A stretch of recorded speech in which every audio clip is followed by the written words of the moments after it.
The Vanishing Hitchhiker, a true American urban legend told like never before. Introduction: The Road That Remembers. America is full of roads, highways that stretch for miles, back roads no one remembers building, curves where accidents happen too often to be coincidence. And then there are roads that remember people who never made it home. This is one of those roads, and this is the story of the Vanishing Hitchhiker. Miles of nothing. Route 117 cut through the outskirts of Hawthorne Falls, a forgotten town somewhere between Ohio and West Virginia. During the day, it looked harmless. Trees, fields, silence. At night, it was different. Fog rolled in thick and sudden. Cell service dropped without warning, and drivers felt watched. Truckers avoided it. Locals warned newcomers, if you see someone walking at night, don't stop. Most people laughed, until they didn't. David Miller, 32 years old, worked late shifts at a distribution warehouse, divorced, no kids, a man who trusted logic over superstition. On October 18th at 11:47 p.m., David turned onto Route 117. Rain tapped against his windshield. That's when he saw her.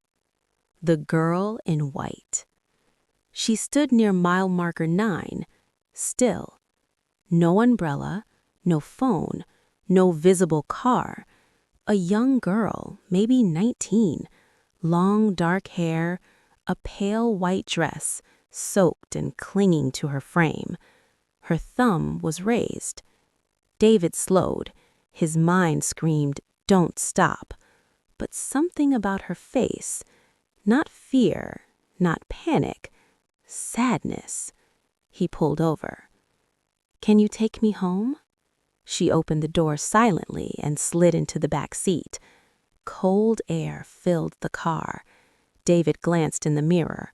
Her eyes were dark, empty, older than they should have been. "Can you take me home?" she asked. Her voice barely existed. She gave him an address, 412 Creek Bend Road. David nodded and drove. The unnatural silence. The ride felt wrong. She didn't breathe loudly, didn't shift, didn't blink. The heater was on full blast. Still, she shivered. David offered his jacket. She accepted it slowly. Their fingers touched. Her skin was ice cold. The disappearance. 2 miles from the address, David checked the mirror again. The back seat was empty. No sound, no door, no warning. The jacket lay folded neatly. David slammed the brakes. The road behind him was empty. No footprints, no girl. Just fog. The house on Creek Bend Road. David drove to the address anyway. The house was old, paint peeling, one light on. He knocked. An elderly woman answered. David explained everything. She stared at the jacket. Her hands began to shake. "That's my daughter's," she whispered. The girl who never arrived. Her name was Emily Carter. She died 17 years ago. Hit by a drunk driver on Route 117. Walking home, wearing a white dress on a rainy night. The woman closed her eyes. She never made it home. You are not the first. Police reports confirmed it. Dozens of cases. Same girl, same road, same disappearance. Different drivers, different decades. Always late at night. Always rain or fog. The warning. Some drivers reported something worse. Emily spoke. "Slow down. There's a curve ahead. Moments later, accidents happened, but not to the driver she warned. She saved them, then vanished. A soul stuck in time. Psychologists dismissed it as folklore, but no one could explain. Identical descriptions, no media coverage connections, reports decades apart. Emily didn't age. She didn't change. She waited. When David saw her again. 2 weeks later, same road, same fog, David saw her again. Standing closer this time, she didn't raise her thumb. She just stared and smiled. "I'm almost home." David rolled down the window. "Emily?" he whispered. Her lips moved. "I'm almost home." The fog swallowed her. The curve. Minutes later, a massive crash ahead. A truck flipped at the curve. David would have been there if he hadn't slowed down. The truth about the road. Route 117 had claimed over 60 lives. Emily was just the face people remembered. Some say she warns. Others say she searches. But everyone agrees she appears for a reason. Why she vanishes. Spiritual experts believe some souls repeat their final moment. Emily didn't know she was dead. She just wanted a ride home. The final sighting. Last year, a teenage girl vanished on Route 117. White dress, rain. No body found. Locals fear the legend is growing. Final words, Part 1 end. If you ever drive alone at night and see someone standing too still, ask yourself, are you helping the living or the dead? Part 2. The ones who stopped. The trucker who never drives at night anymore. Frank Holloway had been driving trucks for over 27 years. He'd crossed deserts, driven through blizzards, survived robberies and breakdowns. But Route 117, he avoided it like death. Frank first saw her in 1999. It was around 2:13 a.m. His rig rumbled through fog thick enough to swallow headlights. That's when his radio cut to static. Then a voice. Not from the radio. From the road. A girl stood near the shoulder, white dress glowing unnaturally under his headlights. She didn't wave. She didn't move. She just looked at him. Frank slowed, without knowing why. The moment his truck nearly stopped, she vanished. No sound. No footsteps.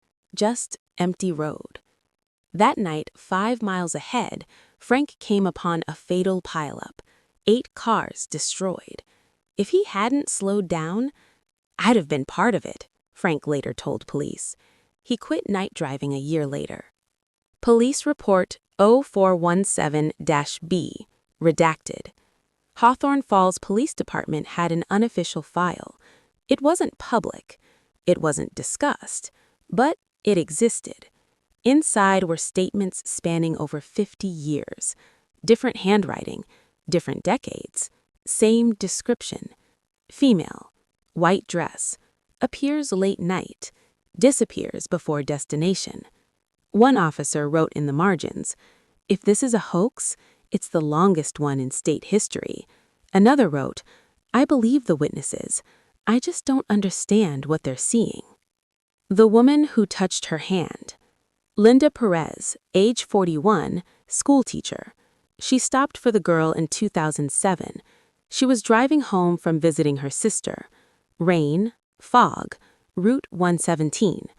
Linda remembered thinking the girl looked lost, not scared. She pulled over. The girl sat in the front seat this time.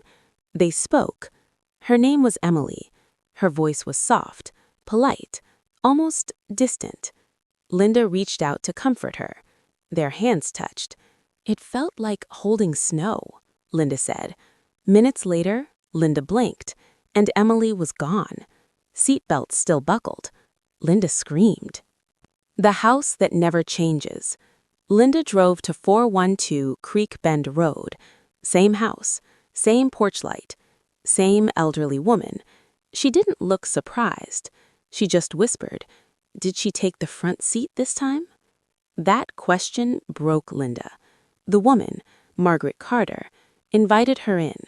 On the walls were photographs, Emily as a child, Emily as a teenager, all wearing white. Margaret spoke quietly. She always gets closer. What closer meant, Margaret explained something chilling. At first, Emily appeared only outside cars. Then she began riding in the back seat, then the front, then speaking more. "It's like she's remembering," Margaret said. Remembering what? How to be alive. The psychologist who believed. Dr. Aaron Whitfield, a trauma psychologist, reviewed the cases. He expected hysteria. Instead, he found consistency that terrified him. Witnesses reported same temperature drop, same address, same name before it was public, no shared background, no shared belief in ghosts. Hallucinations don't synchronize like this, he concluded. He published nothing. He stopped researching after seeing her himself. The night Dr. Whitfield stopped. He was driving home from the archive, late, fog, Route 117. He didn't stop. He just saw her standing there, looking disappointed. That night, his brakes failed on a curve. He survived, barely. The curve that feeds the legend. The curve near mile marker 11 had a name among locals, Dead Man's Bend. Over 60 confirmed fatalities, always at night, always speeding, always just minutes after sightings. It was as if Emily appeared to those who needed warning and ignored those who didn't listen. When the dead start to multiply. In 2018, something changed. 2 hitchhikers were reported, one male, one female. Both vanished. Different clothes, same road, same time window. Witnesses described Emily standing behind them, watching. The theory no one likes.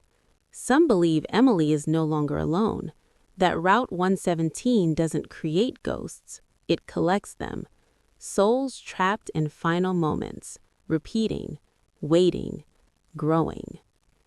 David Miller returns.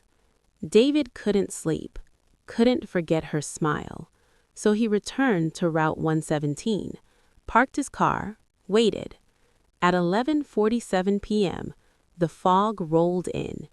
Emily appeared directly in front of his headlights, not wet, not cold, smiling. She raised her hand, not asking for a ride, pointing, behind him.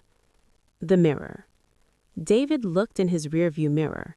The back seat was no longer empty. Someone else was sitting there. Someone breathing. What David never told police. David floored the gas, didn't stop, didn't look back. The next day, police found his jacket, the one Emily had taken, folded neatly at mile marker 9. David never drives that road again. Part 3. The Road That Never Lets Go. Final chapter. Margaret Carter's last night. Margaret Carter died on a quiet Sunday morning. No accident, no violence, just age. But the night before she died, she made a phone call to the Hawthorne Falls Police Department. She asked for one thing. Someone needs to know the truth before Emily finds her way home. The confession. Detective Samuel Brooks arrived at her house just after midnight. Margaret was sitting in the living room, lights off, only one lamp on. She looked calm, too calm. "Emily didn't die where you think she did," Margaret said. Brooks froze. Margaret explained. Emily never died instantly in the accident. She was thrown into the woods, alive, broken, alone. She crawled, She screamed. No one came. She died trying to get back to Route 117, trying to flag someone down. That was her last memory. Why she walks the road. Margaret believed Emily wasn't haunting the road. She was reliving it, over and over. She doesn't know she's dead, Margaret whispered. She thinks she's still walking home. That's why she asks for rides. That's why she disappears before reaching the house, because she never actually made it. The first vanishing hitchhiker. But Emily wasn't the first. Margaret opened a box. Inside were yellowed newspaper clippings dating back to 1934. A young man, hit and run, same road, same curve. Witnesses reported a hitchhiker long before Emily was born. Emily didn't start the legend, she joined it. Route 117 was never safe. The road was built over old land locals avoided even before cars existed. Native legends spoke of a walking place where spirits failed to cross over, a place that pulled the lost back again and again. Route 117 was built straight through it, concrete over memory. The rules no one tells you. Margaret learned something horrifying.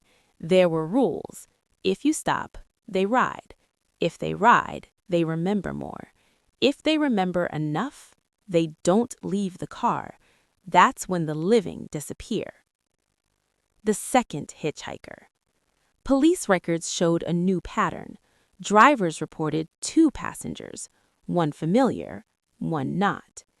Emily and someone else. Those drivers were never seen again. Their cars were found abandoned, engines cold, doors closed, no signs of struggle. David Miller's final message. Weeks after Margaret's death, police received an email from David Miller. Subject line, "I think I know what's in my back seat." The message was never finished. Attached was a photo, taken inside his car, rear view mirror visible, 2 figures in the back seat, one wearing white, one wearing David's jacket. The road claims another. David's car was found on Route 117, engine running, driver's door open, no David, no footprints. The jacket was folded on the passenger seat, still warm. Why the sightings stop, then start again? Every few years, the sightings disappear. People think the legend is over. Then a new accident happens, a new soul gets lost, and the hitchhiker returns, sometimes alone, sometimes not. The final theory. Some investigators believe the truth is simple. Route 117 doesn't create ghosts. It trains them, teaching them how to ride, how to sit, how to wait, until they're no longer asking for help. They're recruiting. The last reported sighting. Last winter, a college student driving home for Christmas. Dashcam footage shows fog, a white shape ahead. He slows down. The video cuts to black. Recovered audio captures a voice. "You're almost home." The student survived. He never drives again. Final words. If you ever drive that road, if you ever find yourself alone, late at night, fog rolling in, and you see someone standing too still, remember this. They don't want to scare you. They don't want to hurt you. They just want a ride. And once they're in, they might never leave. Epilogue. Route 117 still exists, still open, still quiet. And somewhere between mile marker 9 and Dead Man's Bend, someone is waiting.